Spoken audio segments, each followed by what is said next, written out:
إن الحمد لله نحمده ونستعينه ونستغفره ونعوذ بالله من شرور أنفسنا ومن سيئات أعمالنا من يهده الله فلا مضل له ومن يضلل فلا هادي له وأشهد أن لا إله إلا الله وحده لا شريك له وأشهد أن محمدا عبده ورسوله أما بعد فإن خير الحديث كتاب الله وخير الهدي هدي محمد صلى الله عليه وآله وسلم وشر الأمور محدثاتها وكل محدثة بدعة وكل بدعة ضلالة وكل ضلالة في النار.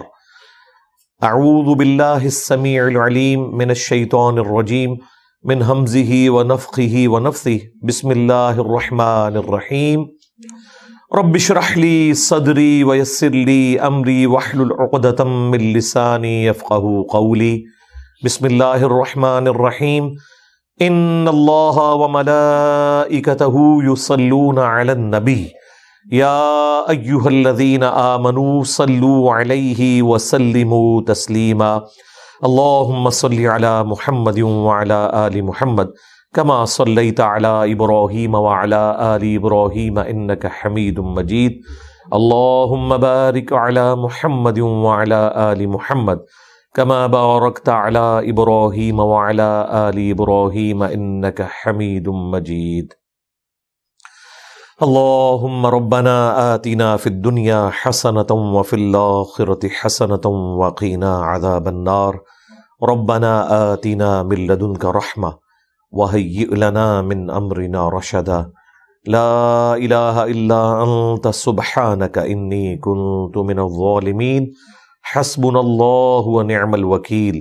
يا حي يا قيوم برحمتك أستغيث ولا حول ولا قوة إلا بالله العلي العظيم. آمین. الحمدللہ آج 3 مارچ 2024 کو سنڈے کے دن ہماری یہ قرآن کلاس نمبر 176 کی اسٹوڈیو ریکارڈنگ ہونے جا رہی ہے.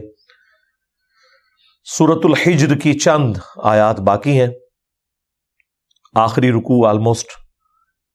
انشاءاللہ اسے ہم کور کریں گے، اور اس میں 1-2 ٹاپکس ایسے ہیں جنہیں میں تھوڑا تفصیل کے ساتھ بیان کروں گا. سب سے پہلے پچھلی دفعہ جو ہم نے کنکلوژن کی تھی سیدنا لوط علی نبینا وعلیہ الصلاۃ والسلام کی قوم سے متعلق، اس میں ایک پوائنٹ مجھ سے سکپ ہو گیا، اور وہ پوائنٹ صرف ان لوگوں کی نظر سے گزرتا ہے جو دقت نظر سے قرآن حکیم کو پڑھتے ہیں.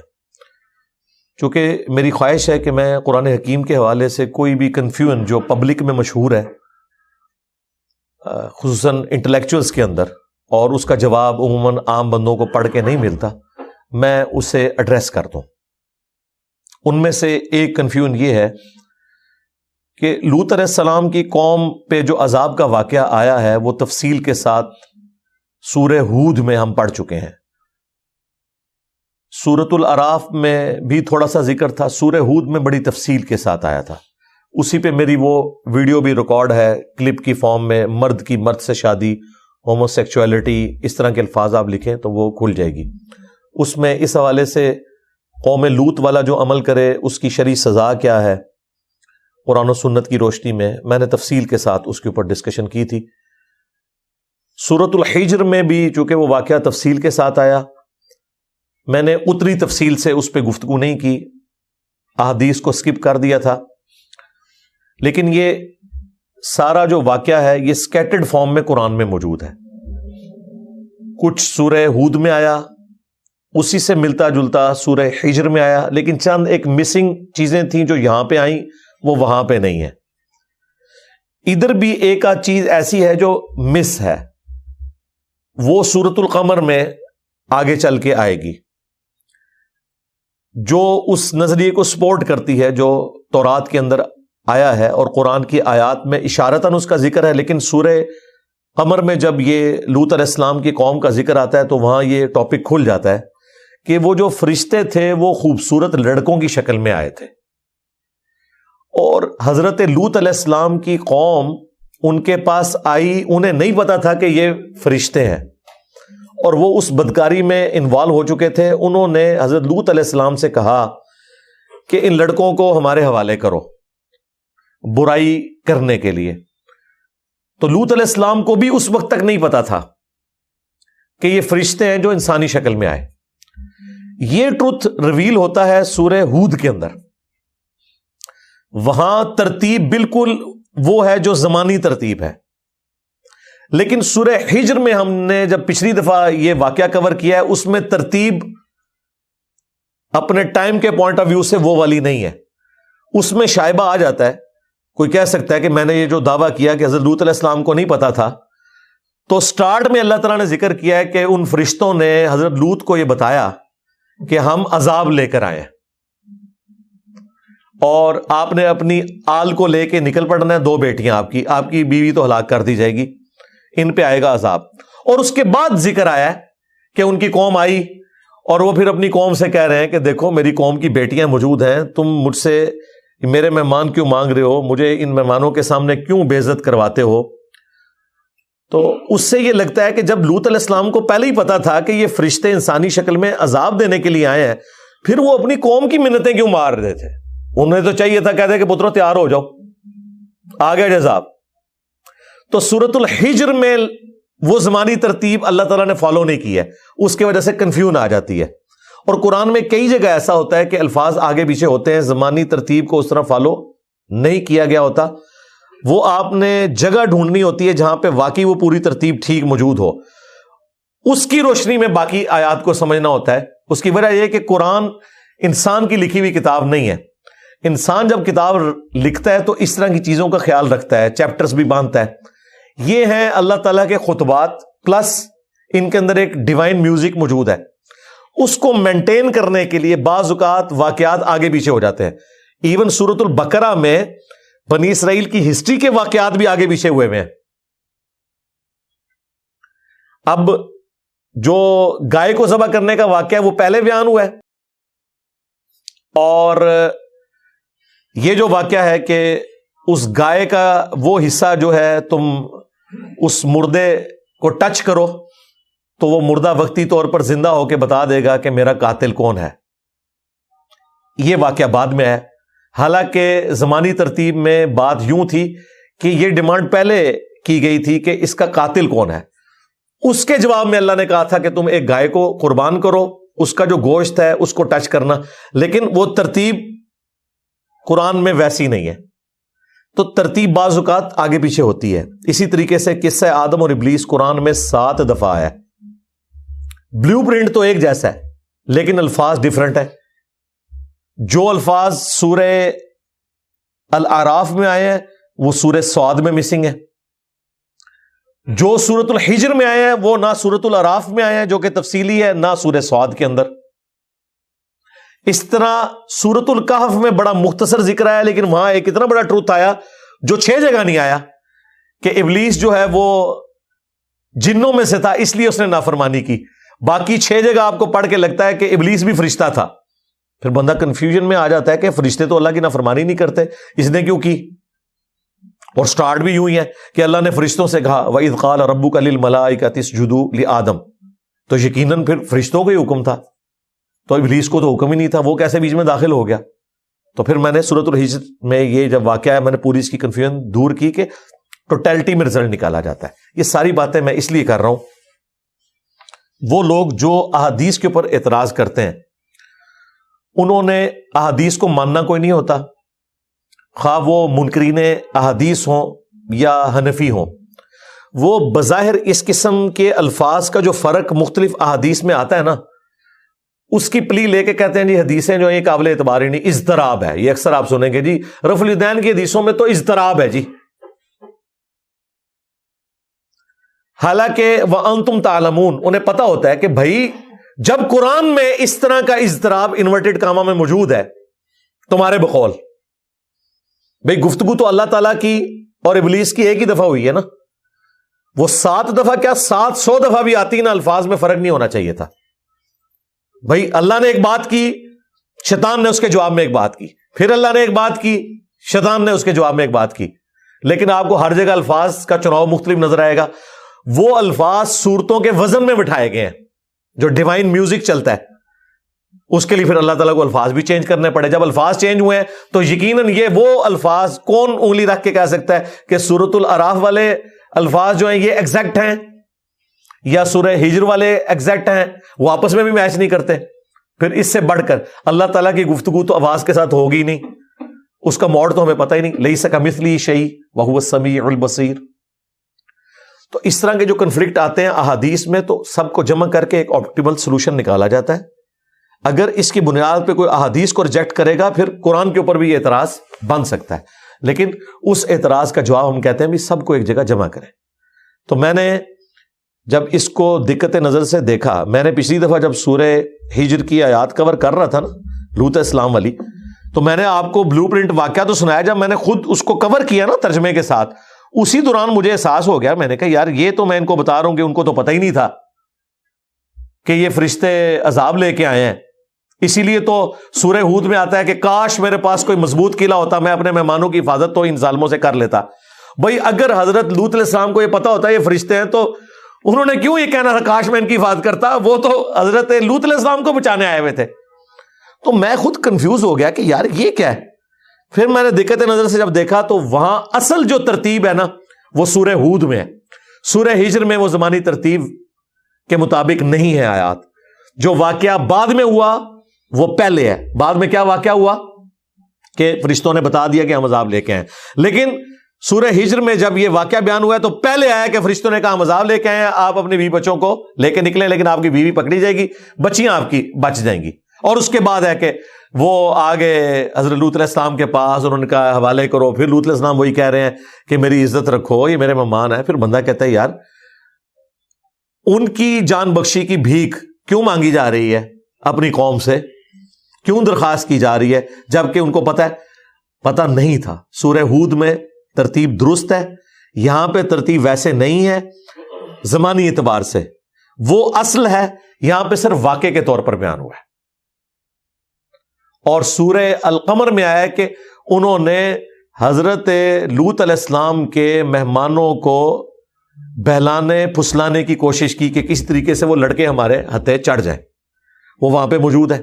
یہ ساری جگہوں کو آپ جمع کریں گے پھر آپ کے سامنے ایک پوری پکچر آ جائے گی کہ اچھا یہ مسنگ لنک تھے, یوں ہے.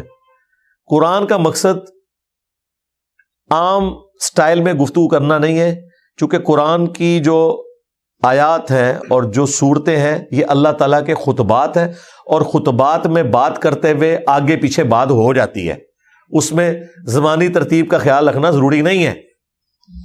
اگر ہر دفعہ زمانی ترتیب کا خیال رکھا جائے تو پھر تو جو انبیاء کے اپنے زمانے ہیں ان کا بھی پھر ہم اعتبار کریں گے. پھر کسی صورت میں حضرت ابراہیم علیہ السلام کا ذکر اگر پہلے آیا ہے اور نوح علیہ السلام کا بعد میں آیا ہے تو ٹیکنیکلی تو نوح علیہ السلام کا ذکر پہلے ہونا چاہیے, ابراہیم علیہ السلام کا بعد میں ہونا چاہیے. لیکن چونکہ صورتیں اللہ کے خطبات ہیں, خطبے میں تقریر میں یہ چیز ضروری نہیں ہوتی کہ آپ ترتیب کو قائم رکھیں. تقریر میں یہ چیز ضروری ہوتی ہے کہ آپ کا ٹاپک کیا ہے, اس کو آپ نے ایڈریس کرنا ہے. باتیں آگے پیچھے ہو سکتی ہیں, مثالیں آگے پیچھے ہو سکتی ہیں, کچھ مسنگ لنک بھی ہو سکتے ہیں جو دوسری جگہوں پہ بیان ہوئے ہوں. ان ساری چیزوں کو جمع کر کے پکچر سامنے آتی ہے. احادیث میں بھی یہی ہوتا ہے کہ صحابہ کرام اگر 10 ہیں, انہوں نے نبی علیہ السلام سے کوئی بات سنی, ایک بندے نے 20% یاد رکھا, ایک نے 80% یاد رکھا, ایک نے 90% یاد رکھا.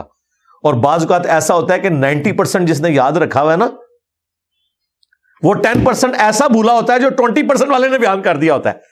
بندہ کہتا ہے یار دیکھو یہ ایک مین جملہ تھا اتنی لمبی حدیث میں, وہ صحابی یہ بات بھول گیا, دوسرے نے چھوٹی سی حدیث بیان کیا اور اس نے وہ پوائنٹ بتا دیا اس میں. بس اللہ تعالیٰ نے حفاظت کرنی ہے نا. تو اس طریقے سے جو قرآن پاک کی آیات ہیں ان کو جمع کر کے ایک آپٹیمل سولوشن نکالا جاتا ہے.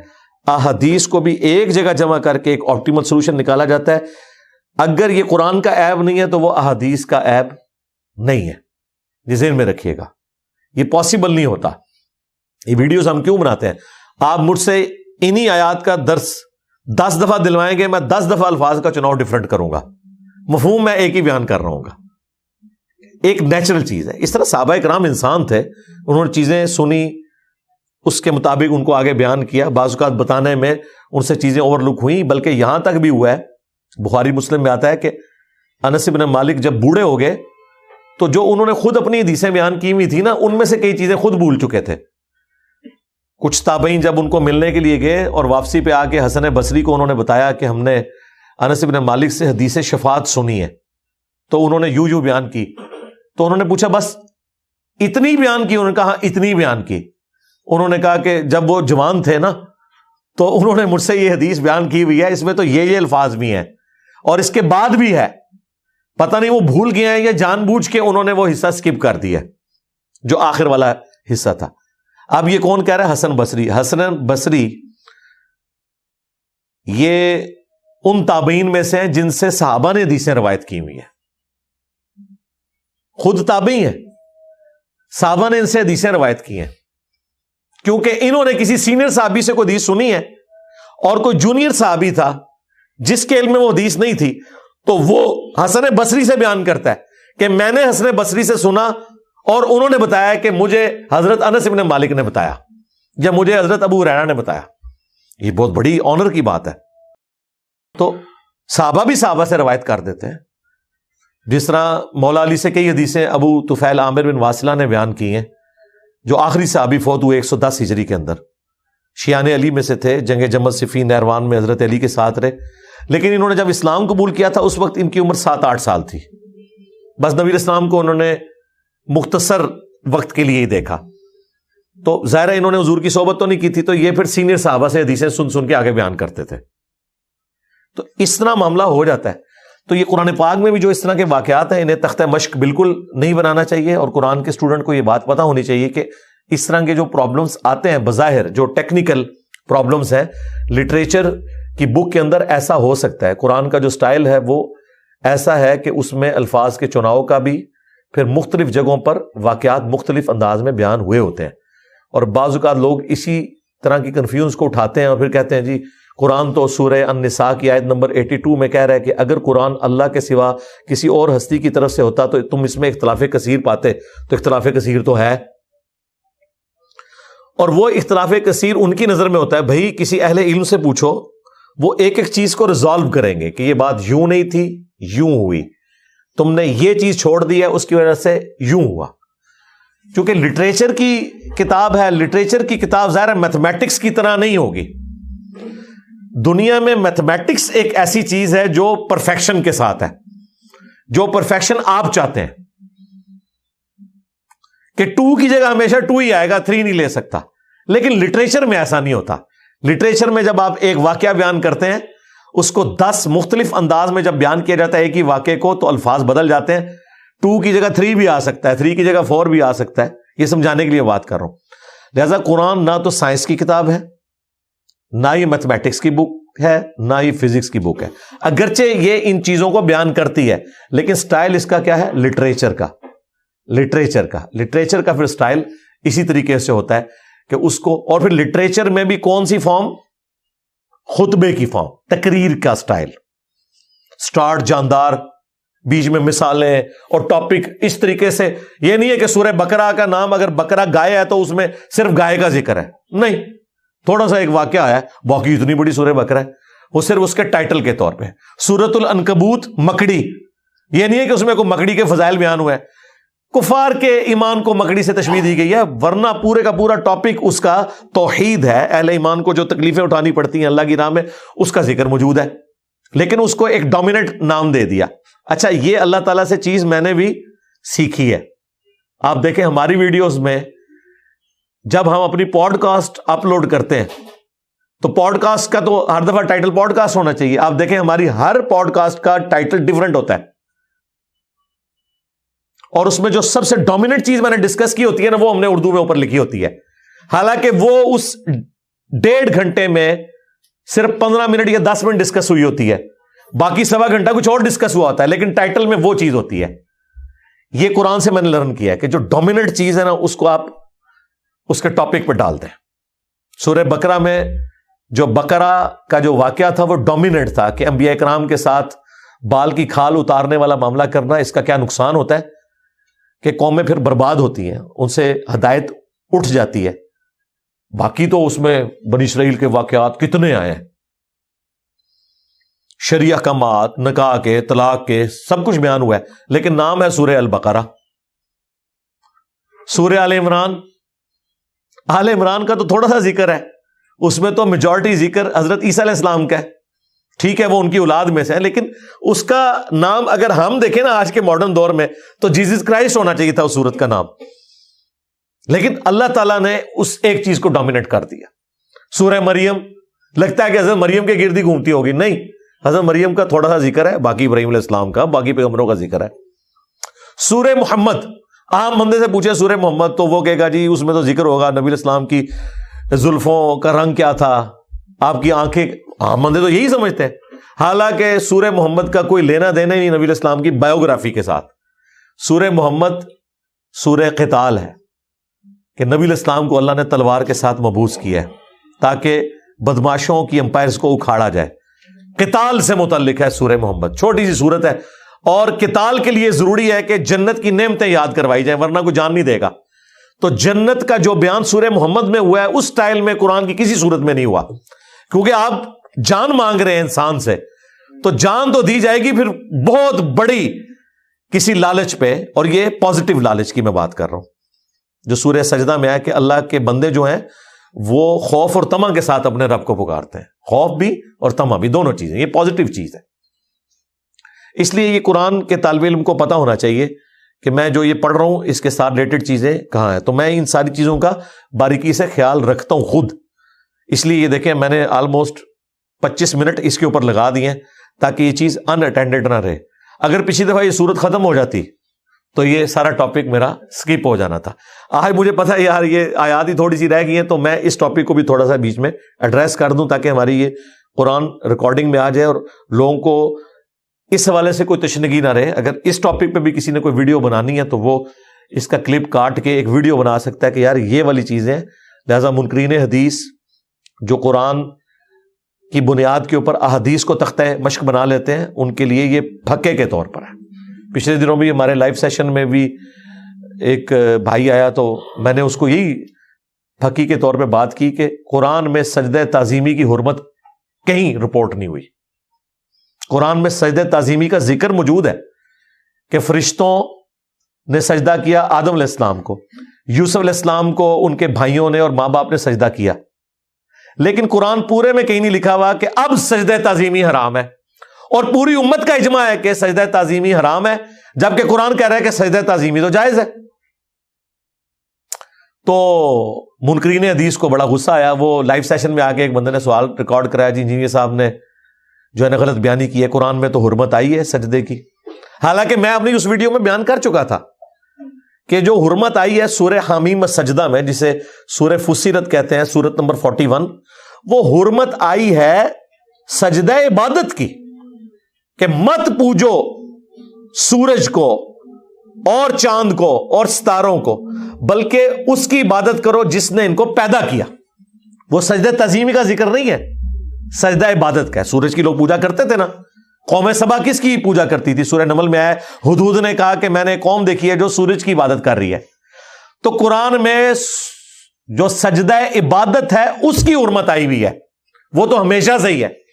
سجدہ تعظیمی کی کوئی حرمت نہیں آئی کہیں پہ کہ تعظیمی سجدہ نہ کرو، وہ آئی ہے ابو داؤد میں، ترمذی میں، ابن ماجہ میں، کہ اگر میں سجدہ جائز سمجھتا تو بیویوں سے کہتا خاوندوں کو کریں اس حق کے سبب جو اللہ نے ان کو دیا ہے۔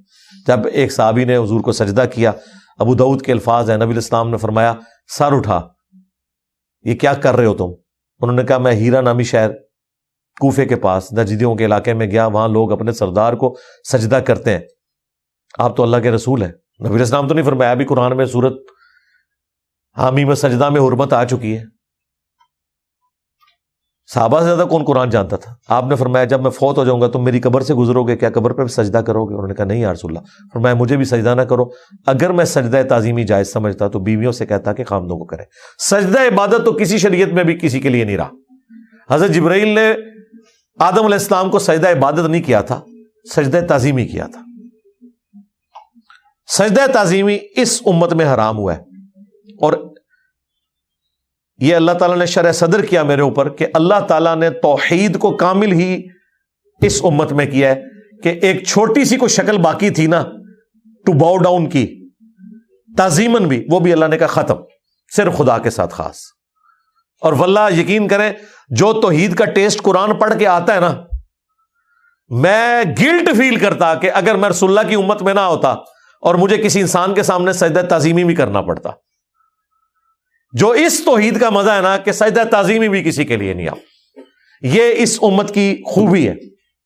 ایک یہ خوبی، اور دوسرا اللہ تعالیٰ نے ختم نبوت کی برکت سے قیامت تک کے لیے کشف، الہام، یہ ساری دروازے بند کر دیے کہ کوئی اس کی پلی لے کے یہ دعویٰ نہ کر دے کہ میرے پاس کوئی اللہ کا پیغام آیا. ختم نبوت کا مطلب ہے دیٹس آل، بس، سوائے ایک خواب کی شکل بخاری مسلم میں ہے وہ باقی ہے. اور وہ بھی فرما دیا 3 قسم کے ہیں، اللہ کی طرف سے، شیطان کی طرف سے، نفس کی طرف سے.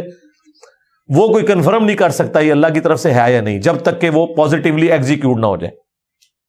کسی کو مستقبل کی کوئی خبر دکھا دی گئی، دین جو ہے وہ کمپلیٹ ہو چکا. نبی الاسلام کے بعد کوئی شخص بھی یہ دعویٰ کرے، خواہ وہ اپنے آپ کو نبی کہے یا نہ کہے، اگر وہ کہے کہ مجھے آسمان سے خبریں آتی ہیں تو وہ ختم نبوت کے اوپر ڈاکہ مار رہا ہے. سیدھی سی بات ہے. خواہ وہ اپنے آپ کو کوئی صوفی بزرگ بتائے، کوئی امام بتا دے، خواہ وہ اپنے آپ کو امتی نبی کہے، ذلی نبی کہے، یا کوئی اور دعویٰ کرے، ختم نبوت کا عقیدہ اس کا ختم ہو گیا. تو ختم نبوت بھی کامل، کوئی کشف الہام نہیں، اور توحید بھی کامل کہ سجدہ تعظیمی بھی ختم. تو الحمدللہ یہ ٹاپکس میں ساتھ ساتھ ایڈریس کرتا ہوں. اور جن لوگوں کو یہ زوم ہے نا کہ ہم قرآن کی دعوت کو لے کے چل رہے ہیں، ان بدبختوں سے اللہ تعالیٰ نے قرآن کی دعوت بھی چھین لی ہے. مجھے بتائیں اس وقت پلانٹ ارتھ پہ کوئی ایک بندہ بتائیں جو قرآن کی خدمت کر رہا ہو اور منکرین احادیث میں سے ہو. وہ اللہ نے خدمت مولانا مودودی سے ہی لی ہے، وہ خدمت ڈاکٹر اسرار سے ہی لی ہے. یہ سارے کے سارے احادیث کو ماننے والے تھے، سنت کے ماننے والے تھے. مولانا اسحاق صاحب سے لی ہے خدمت، ڈاکٹر ذاکر نائک سے لی ہے حفظہ اللہ تعالی. کوئی ایک بھی ایسا نہیں جو انکار سنت کرنے والا ہو. غامدی صاحب بھی چند ایک احادیث کے اوپر ریزرویشن رکھتے ہیں، منکرین احادیث یا منکرین سنت نہیں ہے. اس طرح کی اگر آپ نے منکرین احادیث دیکھنا ہے، وہ تو حنفی سارے ہی منکرین احادیث ہیں، ٹھیک ہے. لیکن اگر ان سے پوچھیں وہ کہتے ہیں نہیں سنت کے بغیر تو اسلامی مکمل نہیں ہے. تو اللہ کے فضل سے قرآن کی خدمت، قرآن کی توحید وہی بیان کرتے ہیں جنہیں سنت کے ساتھ شغف ہے. ہمارے اس پلیٹ فارم سے آپ دیکھ لیں ہزاروں نہیں لاکھوں لوگوں کی توحید درست ہوئی ہے الحمدللہ. ٹھیک ہے، یہ ایک صدیوں کا کام ہے جو اللہ تعالیٰ نے میڈیا کی برکت سے ختم نبوت کے صدقے سارا یہ کام ہوا ہے چند سالوں کے اندر. اور الحمدللہ یہ خدمت بھی کسی منکرین حدیث میں سے نہیں لی گئی، کسی شخص سے، اس شخص سے لی گئی ہے جو سنت کو، حدیث کو حجت سمجھتا ہے. لہٰذا یہ جو ٹھیکیدار بنے ہوئے ہیں کہ ہم جی اہل قرآن ہے، اہل قرآن نہیں ہے بھائی، آپ قرآن کے منکر ہیں. اہل قرآن وہ ہیں جو اہل السنہ ہے، اہل الحدیث ہے، اصحاب الحدیث ہے، اہل الاجماع ہے، اجماع امت کے ماننے والے ہیں. اور اجتہاد بھی ان جگہوں پہ جہاں قرآن و سنت اجماع میں بات موجود نہ ہو. تو یہ میں نے ساری چیزیں کور کر دی آلموسٹ. اب 35 منٹ باقی ہیں، ہم یہ بقیہ کی آیات مکمل کر لیتے ہیں. اعوذ باللہ من الشیطان الرجیم، بسم اللہ الرحمن الرحیم. وَإِن كَانَ أَصْحَابُ الْأَيْكَةِ لَظَالِمِينَ، اور بے شک ایکا کے جو باشندے تھے وہ بھی بڑے ظالم تھے. یہ گھنے جنگلات کی سرزمین کو ایکا کہتے ہیں، اور یہ قوم شعیب علیہ السلام کا ذکر ہے. اور یہ بڑا مختصر 2 آیات میں اللہ تعالیٰ نے کور کر دیا، تفصیل کے ساتھ نہیں ہے. تفصیل کے لیے سورہ ہود پڑھیں، سورۃ الاعراف پڑھیں، وہاں تو پوری تفصیل ہے قوم شعیب کی. فانتقمنا منہم، تو ہم نے ان سے انتقام لیا. وَإِنَّهُمَا لَبِإِمَامٍ مُبِينٍ، اور یہ دونوں بستیاں کھلے راستے کے اوپر واقع ہیں. کون سی 2 بستیاں؟ ایک تو یہ ایکا کی بستی اور دوسری قوم لوط جہاں پہ تباہ و برباد کی گئی. یہ جو راستے تھے مشرکین عرب کے تجارت کے، ان پہ یہ بستیاں آباد تھیں، ان کے کھنڈرات موجود تھے، ان کو بتایا گیا. وَلَقَدْ كَذَّبَ أَصْحَابُ الْحِجْرِ الْمُرْسَلِينَ، اور بے شک اہل ہجر نے بھی رسولوں کو جھٹلایا. اسی کی وجہ سے سورت کا نام ہجر ہے. اب اندازہ کریں کہ اصحاب ہجر کا ذکر 2-3 آیات میں ہوا ہے. تفصیل کے ساتھ تو قصے آدم اور ابلیس بیان ہوا، قوم لوط کا ہوا. آپ سے اگر پوچھا جاتا تو اس سورت کا نام سورہ آدم رکھا جاتا یا سورہ لوط رکھا جاتا، نام ہے ہجر، صرف ڈسٹنگوش کرنے کے لیے. قوم ہجر جو اہل ہجر تھے، یہ وہ لوگ تھے جن کے لیے قرآن میں دوسری جگہ قوم سمود آیا، صالح علیہ السلام کی قوم، جن کے لیے پہاڑ میں سے اونٹنی اللہ تعالیٰ نے ظاہر کی. ان کی خواہش تھی کہ اس پتھر میں سے جو ہے وہ اونٹنی نکلے. تو پھر اللہ تبارک و تعالیٰ نے انہیں تباہ و برباد کیا جب انہوں نے وقت کے پیغمبر کی آواز نہیں سنی. لیکن یہاں جمع کے سیغے میں بات ہو رہی ہے کہ جو اہل ہجر تھے انہوں نے رسولوں کو جھٹلایا، حالانکہ رسول تو ان کے پاس ایک آئے تھے، صالح علیہ السلام. چونکہ ایک رسول کا انکار تمام رسولوں کا انکار ہوتا ہے، اور یہ قرآن کا اسلوب ہے. یہ صرف یہاں پہ نہیں، کئی اور جگہوں پر سنگولر کے سیغے میں قوم کا ذکر ہوگا اور آئے گا انہوں نے رسولوں کو جھٹلا دیا. کیونکہ ایک نبی کا انکار تو ساروں کا، یہ تو ہو نہیں سکتا نا کہ ایک بندہ وقت کے پیغمبر کو جھٹلا رہا ہے اور باقی پیغمبروں کو مان رہا ہے. یہ تو ایکسیپشنل کیس ہوا یہودیوں کے یا کرسچنز کے کیس میں، کہ یہودیوں نے حضرت عیسیٰ علیہ السلام کا انکار کر دیا، کرسچنز نے نبی علیہ السلام کا انکار کیا، باقی سب کو مان لیا. وہ سورہ النساء میں ہے کہ جو اللہ رسول میں ایمان لانے میں فرق کرے وہ بھی کافر ہے، اور جو ایک ہے میں بعض رسولوں کو مانوں گا بعض کو نہیں مانوں گا، اللہ کو مانوں گا، وہ بھی پکا کافر ہے. لا نفرق بین احد من رسلی، ہم رسولوں میں ایمان لانے میں کسی میں فرق نہیں کرتے. یہ اہل ایمان کا عقیدہ ہے. تو ایک رسول کا انکار سارے رسولوں کا. وَآتَيْنَاهُمْ آيَاتِنَا فَكَانُوا عَنْهَا مُعْرِضِينَ، اور ہم نے انہیں اپنی نشانیاں عطا کی تھیں مگر وہ روگردانی ہی کرتے رہے. منہ مانگا معجزہ ملا تھا، انکار کیا انہوں نے. معجزہ آنے کے بعد بھی انکار کیا، الٹا اس اونٹنی کو انہوں نے قتل کر دیا، پھر اللہ کا عذاب ان پہ آ گیا.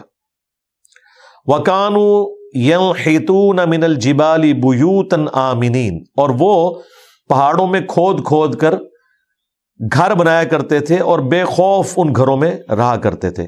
یہ آج بھی آپ قرآن کے جو تاریخی مقامات ہیں وہ دیکھ لیں. ویسے اب تو سعودی عرب نے یہ ساری ہسٹوریکل پلیسز کھول دی ہیں، اتنے بڑے بڑے پہاڑ ہیں ان میں انہوں نے گھر بنائے ہوئے تھے، اور اتنے بڑے بڑے دروازے نظر آ رہے ہیں ان کے جو بار ڈیزائننگ والے ہیں. اندر جو کمرے ہیں نا وہ ہمارے ہی سائز کے ہیں. یہ جو پبلک میں مشہور ہے نا کہ وہ کوئی 100 فٹ اونچے تھے، نہیں ہے، یہ قرآن میں کہیں نہیں لکھا ہوا بھائی. وہ ان گھروں میں آپ جائیں تو 6.5-7 فٹ سے زیادہ کوئی بھی کمرے کا دروازہ نہیں ہے. جو بڑے وہ قلعے نما دروازے ہیں وہ تو مین ہے. جو اندر کمرے ہیں نا ان میں جو ان کی چارپائیوں کی جگہ اور چھت کی ہائٹ بمشکل 7 فٹ ہے، 7-8 فٹ. اس کا مطلب ہے ان کے قد ہمارے جیسے ہی تھے. لیکن یہ ان کے پاس فن تھا کہ پہاڑ، چٹیل پتھروں کے پہاڑ وہ توڑ توڑ کے اس میں گھر بنا لیتے تھے.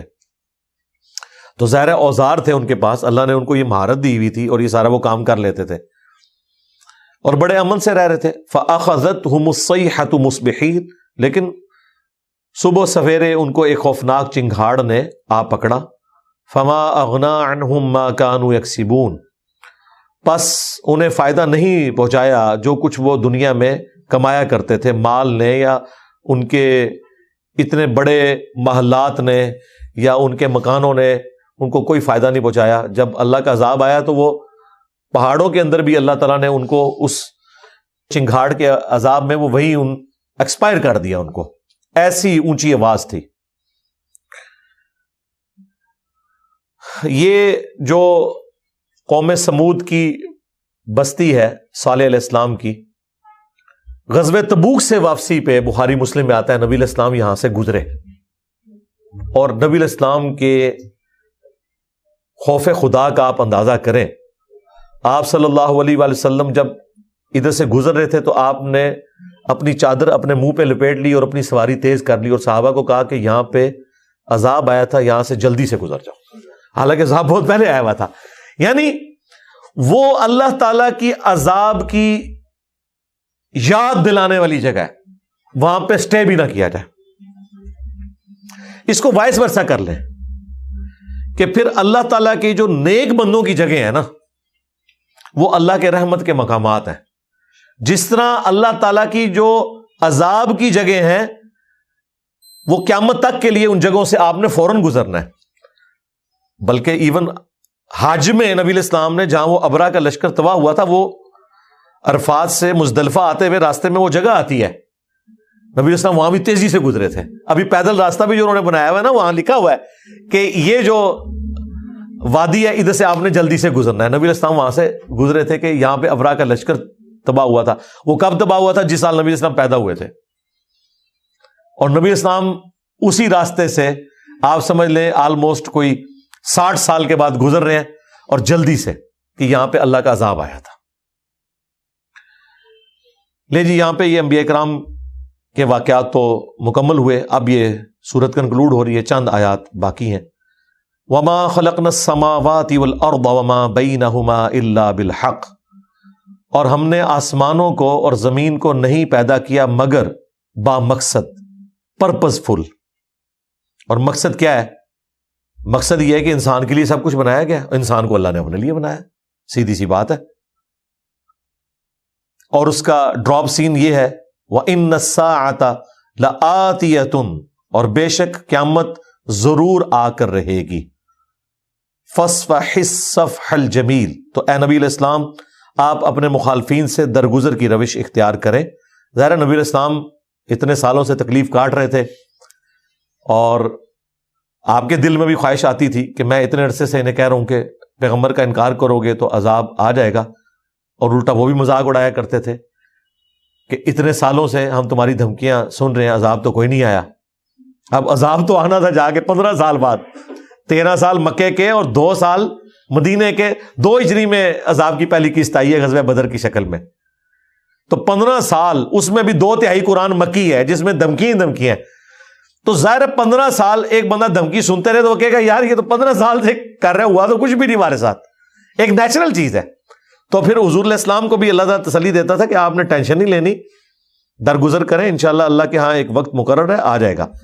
ان ربک هو الخلاق العلیم، بے شک تیرا رب خالق ہے اور سب کچھ جاننے والا ہے. اب یہ جو آیت نمبر 87 ہے، یہ بھی قرآن کی ایک ٹروتھ ریویلنگ آیت ہے. وَلَقَدْ آتَيْنَاكَ سَبْعًا مِّنَ الْمَثَانِي، اور بے شک اے محبوب صلی اللہ علیہ وآلہ وسلم ہم نے تمہیں 7 آیات ایسی دی ہیں جو بار بار دہرائی جاتی ہیں. وَالْقُرْآنَ الْعَظِيمِ، اور عظیم قرآن بھی دیا ہے. اندازہ کریں کہ یہ 7 آیات ایسی اللہ تعالیٰ کے حضور اہمیت رکھتی ہیں کہ انہیں قرآن سے ہٹا کے اللہ نے ذکر کیا ہے کہ 7 آیات بار بار پڑھی جانے والی، حالانکہ وہ آیت قرآن کا حصہ تھی، اور عظیم قرآن دیا. یعنی اللہ تعالیٰ نے اسے ڈسٹنگوش کر دیا. جیسے ایاک نعبد و ایاک نستعین میں ایاک نستعین کو ڈسٹنگوش کیا ہے، حالانکہ ایاک نستعین ایاک نعبد میں داخل ہے. عبادت میں کیا دعا نہیں آتی ہے؟ آتی ہے. الدعاء هو العبادہ، جامعہ ترمذی کی حدیث ہے، دعا ہی عبادت ہے. لیکن اس کو اللہ تعالیٰ مینشن اس لیے کیا تاکہ امپورٹنس پتہ چلے. سارا شرک وہی دعا میں ہے. عبادت کی جو واضح فارم ہے ان میں تو شرک مسلمانوں میں تو ایٹ لیسٹ نہیں ہے. کوئی اس اعتبار سے اللہ کی ذات میں شریک ٹھہرا دے، جہالت کی وجہ سے کر دے علیحدہ بات ہے، عموماً تو کوئی نہیں کرتا. لیکن جو استعانت ہے، غیر اللہ سے مدد مانگنا، اس میں تو بڑے بڑے موحدین پھنسے ہوئے ہیں جو اپنے زوم میں اپنے آپ کو موحد سمجھتے ہیں، توحید کانفرنس کرتے ہیں، اور یہ شرک کی ساری شکلیں وہ ثابت کرتے ہیں کہ یہ توحید کے منافی نہیں ہے. یہاں پہ بھی دیکھیں یہ کتنی امپورٹنٹ چیز تھی. اللہ تعالیٰ نے 7 آیات کا ذکر کیا کہ ہم نے تمہیں 7 آیات ایسی دی ہیں جو بار بار پڑھی جاتی ہیں، اور عظیم قرآن دیا. یعنی قرآن خود عظیم ہے، اس میں بھی وہ 7 آیات سب سے زیادہ عظیم ہے. وہ 7 آیات کون سی ہے؟ سورۃ الفاتحہ کی. سورۃ الفاتحہ قرآن کی وہ واحد سورت ہے جس کی فضیلت قرآن میں آئی ہے. باقی ساری سورتوں کی فضیلتیں احادیث سے ہم بیان کرتے ہیں. سورہ اخلاص 1/3 قرآن کے برابر ہے، بخاری مسلم کی حدیث ہے.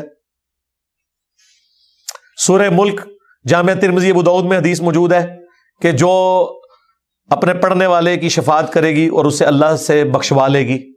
ہم حدیثیں بیان کرتے ہیں، لیکن سرکار سورہ فاتحہ ایسی سورت ہے کہ اس کی فضیلت قرآن میں آئی ہے، اور ایسی آئی ہے کہ قرآن کے پیرلل بیان ہوئی ہے. وَلَقَدْ آتَيْنَاكَ سَبْعًا مِّنَ الْمَثَانِي، بے شک اے محبوب صلی اللہ علیہ وآلہ وسلم ہم نے آپ کو 7 آیتیں ایسی دی ہیں جو بار بار پڑھی جاتی ہیں، وَالْقُرْآنَ الْعَظِيمَ، اور عظیم قرآن بھی دیا۔ اس سے بڑھ کر کیا فضیلت ہوگی کہ اللہ تعالی کے نزدیک جو سب سے بڑا عمل ہے، جو مؤمن اور کافر کا فرق ہے، نماز، وَأَقِيمُوا الصَّلَاةَ وَلَا تَكُونُوا مِنَ الْمُشْرِكِينَ، نماز قائم کرنا، مشرک نہ ہو جانا۔ اور صحیح مسلم کی حدیث کے بندے کے کفر اور ایمان، شرک اور اسلام کے درمیان فرق نماز ہے۔ اس نماز میں ہر رکعت میں سورہ فاتحہ پڑھنا ضروری ہے، خواہ وہ فرض ہو خواہ وہ نفلی ہو، سورہ فاتحہ کے بغیر نماز ہی نہیں ہوتی۔ بخاری مسلم کی حدیث ہے، لا صلاۃ لمن لم یقرأ بفاتحۃ الکتاب، اس کی نماز ہی نہیں ہے جو سورۃ الفاتحہ کی تلاوت نہیں کرتا۔ پھر بخاری مسلم میں ام الکتاب بھی ذکر ہے، جو کتاب کی ماں، کتاب کی جڑ نہ پڑھے اس کی نماز نہیں ہے، اسے ام الکتاب بھی کہا گیا۔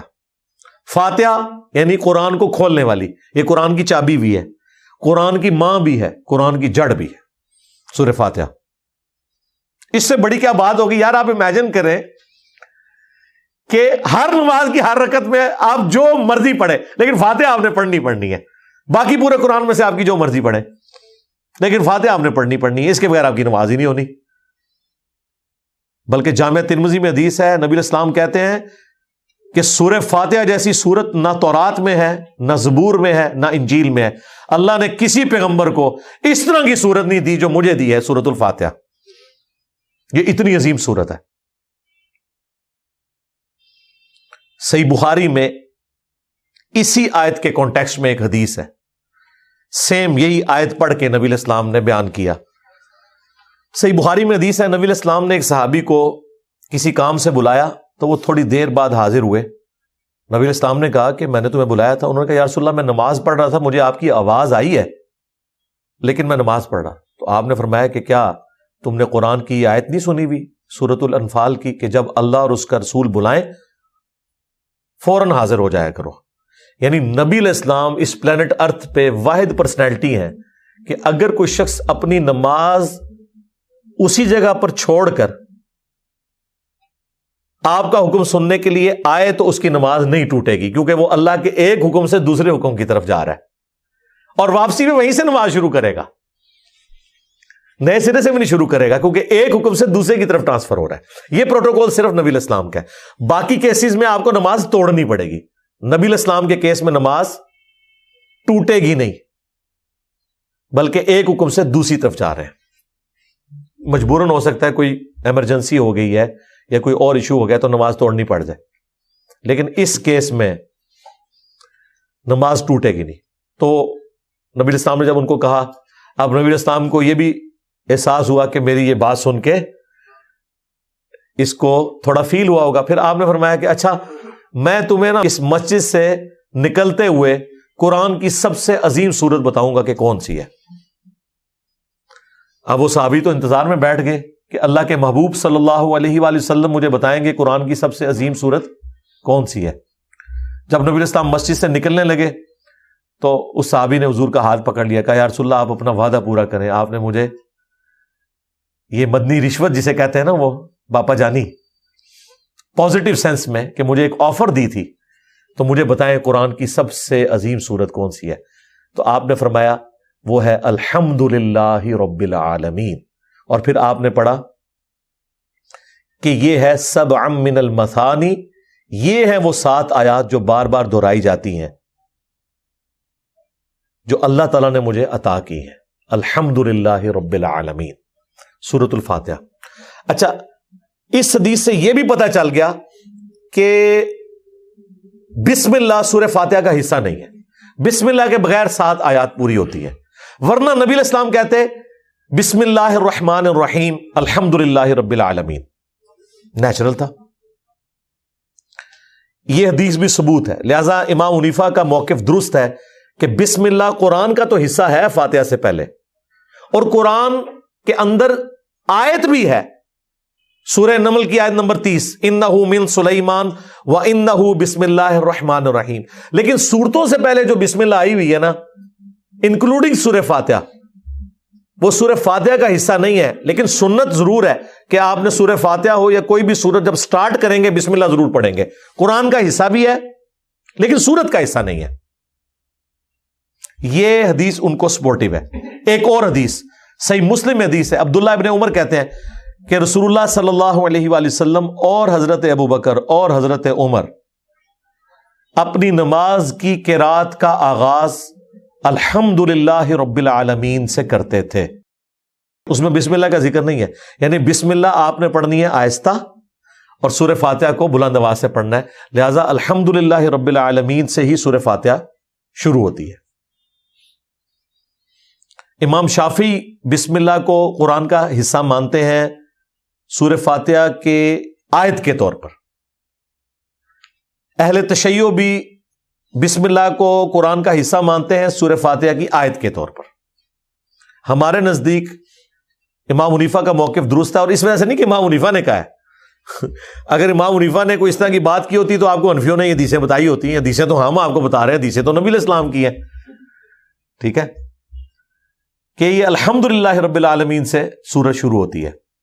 اچھا، اور پھر ڈسائسو حدیث وہ حضرت ابو ہریرہ کی حدیث ہے، حدیث قدسی صحیح مسلم میں، کہ حضرت ابو ہریرہ کہتے ہیں کہ نبی علیہ السلام نے فرمایا کہ اس کی نماز ناقص ہے ناقص ہے ناقص ہے جو سورۃ الفاتحہ نہیں پڑھتا. اور پھر نبی علیہ السلام نے فرمایا کہ اللہ تعالیٰ فرماتا ہے کہ میں نے نماز اپنے اور اپنے بندے کے درمیان برابر تقسیم کر لی ہے، آدھا حصہ میرے لیے ہے اور آدھا میرے بندے کے لیے، اور میں نے اپنے بندے کو عطا کر دیا جو مجھ سے مانگے گا. پھر نبی علیہ السلام نے فرمایا کہ اللہ تعالیٰ فرماتا ہے کہ جب میرا بندہ کہتا ہے الحمدللہ رب العالمین تو میں کہتا ہوں میرے بندے نے میری حمد کی. جب وہ کہتا ہے الرحمن الرحیم تو میں کہتا ہوں میرے بندے نے میری ثنا کی. جب وہ کہتا ہے مالک یوم الدین تو میں کہتا ہوں میرے بندے نے میری بزرگی کا اعتراف کر لیا کہ میں ہی قیامت کے دن کا مالک ہوں. اور جب وہ کہتا ہے ایاک نعبد و ایاک نستعین تو یہ میرے اور میرے بندے کے درمیان کامن ہے، بس میرے بندے نے جو مانگا میں نے اسے دے دیا. اور جب وہ کہتا ہے اہدنا الصراط المستقیم صراط الذین انعمت علیہم غیر المغضوب علیہم ولا الضالین آمین تو میرے بندے نے جو مجھ سے مانگا میں نے اسے عطا کر دیا. اب یہ بڑا اچھا موقع تھا. اب اس میں تو میتھمیٹیکل ڈویژن ہو رہی ہے کہ سورہ فاتحہ کو پوری نماز کہا نبی علیہ السلام نے، اور اللہ سے روایت کیا حدیث قدسی، اور ساتھ کہا کہ آدھی میری اور آدھے میرے بندے کے لیے. اور پھر اس کی ڈویژن نبی علیہ السلام نے اللہ تعالیٰ کے ریفرنس سے بیان کی کہ اللہ تعالیٰ کہتا ہے جب میرا بندہ کہتا ہے الحمدللہ رب العالمین. تو یہ بڑا اچھا موقع تھا. یہاں یہ ہونا چاہیے تھا جب میرا بندہ کہتا ہے بسم اللہ الرحمن الرحیم تو میں کہتا ہوں میرے بندے نے میرے نام سے شروع کیا، لیکن یہ نہیں ہے. اس میں ڈائریکٹ سٹارٹ ہو رہا ہے الحمدللہ رب العالمین. اور دیکھیں ڈویژن کیسے ہو رہی ہے. الحمدللہ رب العالمین آیت نمبر 1، الرحمن الرحیم آیت نمبر 2، مالک یوم الدین آیت نمبر 3. یہ 3 آیات اللہ کے لیے ہوگی جس میں آپ نے اللہ کی تعریف بیان کی. ایاک نعبد و ایاک نستعین مسلم کے الفاظ ہیں، یہ میرے اور میرے بندے کے درمیان کامن ہے. کامن کیسے ہو گیا؟ یہ آیت ایسی ہے جو 2 ٹکڑوں میں بٹ جاتی ہے. ایاک نعبد یہ اللہ کے ساتھ ہوگی، و ایاک نستعین بندے کے ساتھ، بندہ مانگ رہا ہے اللہ سے. لہذا الحمدللہ رب العالمین الرحمن الرحیم مالک یوم الدین ایاک نعبد، یہ 3.5 آیات، یہ نصف ہو گیا سورہ فاتحہ کا. و ایاک نستعین یہ آدھی آیت، اور اہدنا الصراط المستقیم یہ اس سے اگلی آیت، صراط الذین انعمت علیہم اس سے اگلی آیت، اور غیر المغضوب علیہم ولا الضالین آمین اس سے اگلی آیت. 3.5 آیات ادھر، 3.5 آیات ادھر، واو درمیان میں ہے. ایاک نعبد واو سینٹر میں، ایاک نستعین اہدنا الصراط المستقیم آنورڈ. اور یہ ساری دیکھیں بندے سے متعلق ہے. ایاک نعبد تک بندہ اپنے رب کی تعریفیں کر رہا ہے اور اس کے بعد رب سے مانگتا جا رہا ہے. ایاک نستعین اہدنا الصراط المستقیم صراط الذین انعمت علیہم غیر المغضوب علیہم ولا الضالین آمین. لہذا یہ میتھمیٹیکلی بھی چیز ثابت ہوئی کہ سورہ فاتحہ الحمد سے شروع ہو کے ولا الضالین پہ مکمل ہوتی ہے. لیکن چونکہ اس میں اختلاف امت میں آ گیا لہذا آپ کو غیر المغضوب علیہم ولا الضالین اس پہ تو آپ کو 7 لکھا ہوا نظر آتا ہے.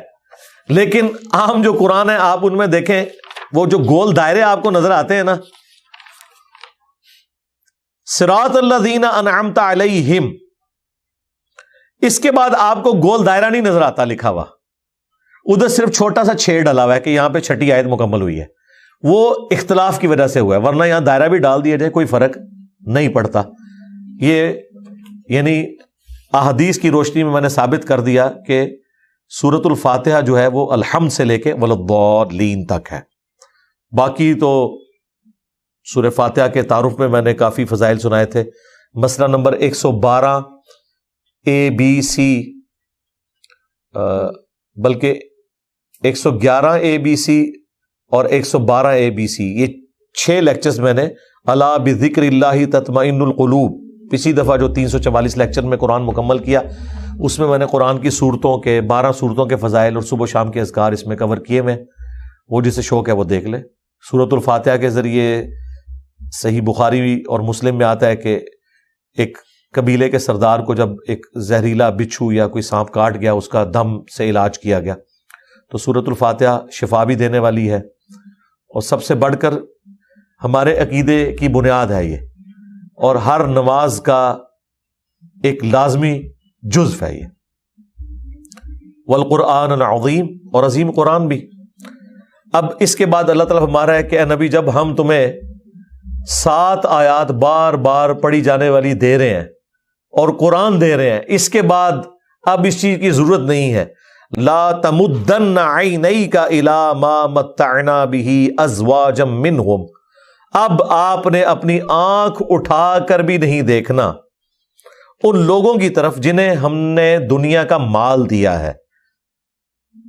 ازواجا منہم ولا تحزن، کہ وہ اس مال سے دنیا میں لطف اندوز ہو سکے اور نہ آپ نے غم کھانا ہے علیہم ان پر کہ یہ ایمان کیوں نہیں قبول کر رہے.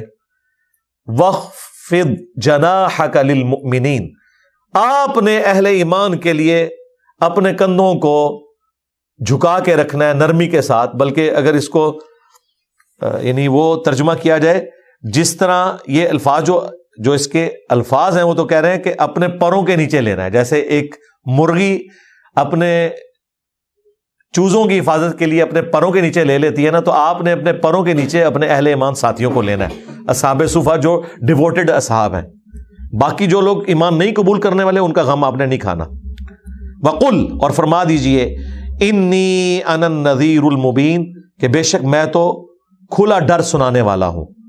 کما انزلنا علی المقتسمین، جیسا کہ اتارا ہم نے ان بانٹنے والوں پر، یعنی یہ قرآن نازل ہوا بانٹنے والوں کے اوپر. کون سے بانٹنے والے؟ الذین جعلوا القرآن عضین، کہ جنہوں نے قرآن کو پارا پارا کر دیا. اب اس کی مختلف تشریحات کی گئی ہیں کہ یہاں قرآن سے مراد یہ قرآن ہے یا اس میں باقی الہامی کتابیں بھی شامل ہیں، اور یہ اشارہ یہود و نصارہ کی طرف ہے کہ انہوں نے اللہ تعالیٰ کی طرف سے جو آیات نازل ہوئی ان کو ٹکڑے ٹکڑے کر دیا. ہر فرقے نے اپنے حصے کی بات لے لی ہوئی ہے. کل حزب بما لدیہم فرحون، اور وہ اسی کے اندر جو ہے وہ گم ہے. یا پھر مشرکین عرب کی طرف اشارہ ہے کہ انہوں نے قرآن حکیم کا مذاق اڑایا اس حوالے سے. فوربک لنسألنہم اجمعین، پس مجھے تمہارے رب کی قسم، یہ ایک محبت کا اظہار ہے. اے محبوب صلی اللہ علیہ وآلہ وسلم، ہم ضرور ان سب سے پوچھیں گے عما کانوا یعملون، جو کچھ وہ دنیا میں اعمال کیا کرتے تھے. یعنی قیامت کے دن ان سب کو پوچھا جائے گا. آج جو یہ اتنی دھمکیاں آپ کو لگا رہے ہیں آپ بے فکر رہیں، دنیا میں بھی عذاب آنا ہے، نہیں تو آخرت کا عذاب تو پکا ہے. فاصدع بما تؤمر، تو آپ اعلان کر دیجئے اس بات کا جو اللہ نے آپ کو حکم دیا ہے. وَأَعْرِضْ عَنِ الْمُشْرِكِينَ، اور جو شرک کرنے والے ہیں ان سے اعراض کریں، ان کو ان کے حال پر چھوڑ دیں.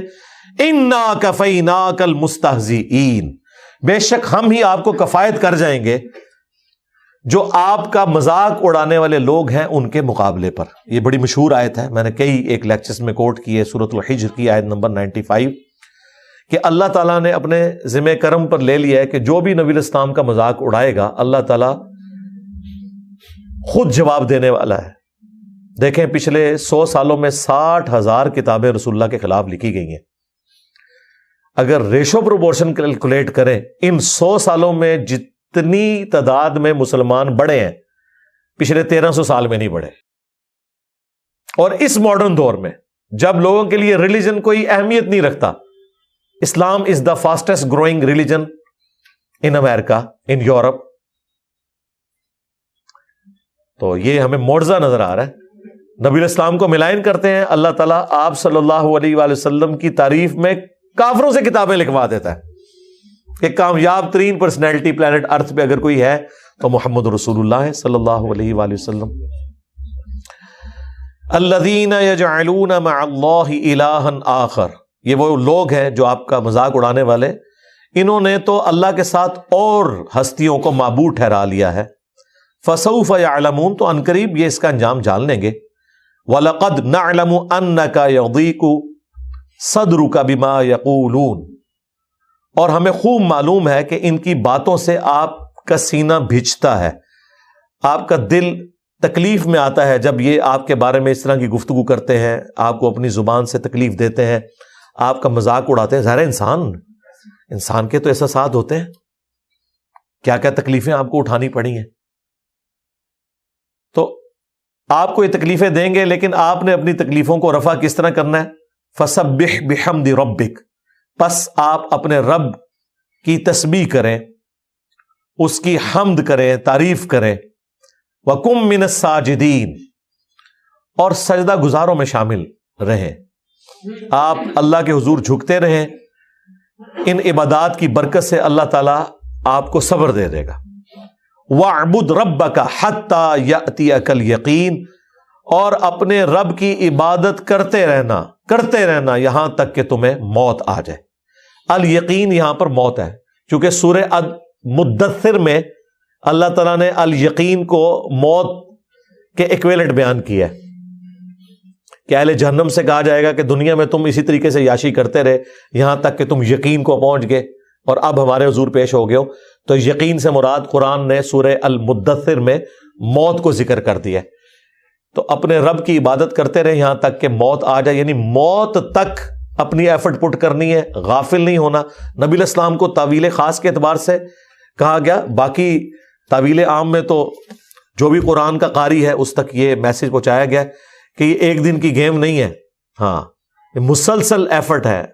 جب تک روح پرواز نہ کر جائے اس وقت تک غافل نہیں ہونا. جو دم غافل 100 دم کافر. ٹھیک ہوگا جی. سبحانک اللہم و بحمدک، اشہد ان لا الہ الا انت، استغفرک و اتوب الیک، وما علینا الا البلاغ المبین. جزاکم اللہ خیرا.